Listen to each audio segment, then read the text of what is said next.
Kapansin-pansin ang di umano'y bagong bihis ng nagbabalik na programa ni Vice Ganda na Gandang Gabi Vice.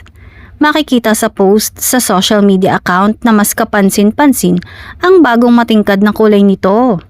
Say ng netizens, Gandang Gabi Vice, may bago nga bang tahanan sa nalalapit na pagbabalik? May mga nagsabi na baka mapanood umano ito sa Kapuso Network. Wala naman daw problema kung umere ito sa GMA, gayong ang It's Showtime at Pinoy Big Brother ay napapanood na sa GMA dahil sa partnership nito. Kapansin-pansin ang mga recent post ni Vice Ganda na waray nagsasagawa ng survey among her fans. Tinatanong kasi ng Unkabogabow star kung gusto ng mga ito na bumalik sa ere ang Gandang Gabi Vice. Ito yung late night weekend show ni Meme na may studio audience.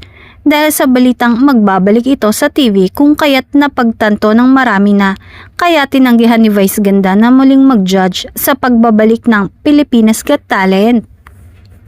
Kung matatandaan, ang mga huling nagsilbing hurado ng PGT bukod kay Vice Ganda ay sina Angel Locsin, Freddy Garcia at Robin Padilla.